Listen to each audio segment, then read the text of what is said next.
I'm going to share with you the signs that I saw in my kids and the signs that I had growing up that my parents mistaken as misbehavior when it was in reality sensory needs. Because when we understand what they are and how to meet those sensory needs, our daily routine with our picky eater, with our hyper child, aggressive, becomes a lot smoother. Hello, my name is Marcela Collier. I'm a certified parenting coach and owner of HIC Parenting Education, and my mission is to provide you with the education so you can bring a lot more peace to your parenting and raise emotionally healthy children. Okay, let's talk about the 5 things that people mistaken as misbehavior when it's sensory needs. I need to go home and cook lunch for my family, so let's cook with me and let's talk about sensory needs. Number 1, meltdowns. They're mistaken so much for misbehavior. Meltdowns are different than tantrums. Meltdowns are stress responses that look similar to tantrums, stamping on the floor. I remember I was about 5 years old, and then my parents took me to a restaurant that had a pool. There was a lot of things going on for me growing up as an undiagnosed ADHD, an autistic girl. And I remember at the end, I had a complete meltdown on the floor, and when I got home, I got spanked. If my parents would have known that I was overloaded, that my senses couldn't take so much sensory information anymore, I think the response would have been different. My son has sensory needs, and to prevent meltdowns, I use the breathing exercises visuals that just helps him take deep breaths and calm down his nervous system and prevent meltdowns. This is a free resource from HIC Parenting. I'm going to link it in the description if you want to get it for your kids' calm down corner. Number 2, fidgeting or restlessness. Some children are sensory avoiders, like the story that I told you guys on point number 1, but some children are sensory seekers. They seek to have sensory stimulation. So imagine a child who cannot sit still in the classroom and they move around, and you get a lot of reports for being off task, for being disruptive. Sometimes the answer is to meet those needs in a way that is not disruptive for the classroom.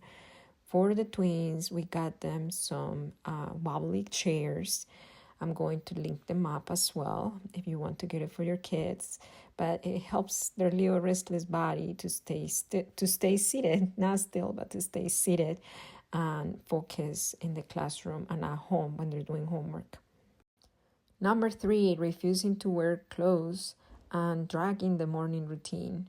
It might be mistaken as stubbornness or just defiance, when a lot of the time sensory kiddos have a hard time with textures, tags.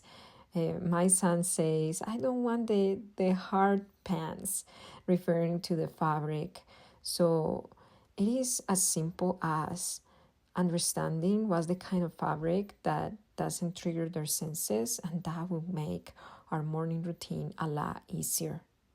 Number 4, aggression for apparent no reason, especially during playtime. It almost seems like they enjoy hitting, but they don't enjoy hitting. They are sensory seekers, and they don't know how to keep the interaction while controlling their impulses. Especially kids under 12 don't have that impulse control. For that, I recommend to learn to meet sensory seeking needs through sensory diets or through giving them breaks, or basically to know how to redirect them and equip them with the tools to manage that sensory seeking need without hurting themselves or others. On May 16th, I'm going to do an open house live event inside the Secure Parent Collective membership, which is my private community, and it is open house. And I'm going to invite our neurocomplex coach, where we are going to give you all the tools to have a daily routine a lot smoother with your kiddos, your sensory kids, the ones who avoid things and are picky and everything is a drama. And the sensory seeking ones, the ones who are hyper or aggressive, we will tell you how to understand and meet those sensory needs so daily routine is a lot smoother. So all you have to do to register is open the description or go to hicparenting.com or to the link in my bio at High Impact Club on Instagram and on TikTok, and I'll see you in the event. This is the first time that we open the doors of a membership to the public. So yeah, you can attend for $17. And you will leave knowing exactly how to transform sensory seeking behaviors like eating, throwing, biting to healthy release of energy, and how to support sensory avoiding behaviors like making hygiene and meal time and dressing time a lot less stressful. So I hope to see you there. Picky eaters a lot of the times are sensory avoiders, and they may do things that are mistaken as misbehavior, like throwing food to the floor. That was one of my sons. He got overwhelmed every time he saw new textures on the plate, and he ended up throwing the food on the floor.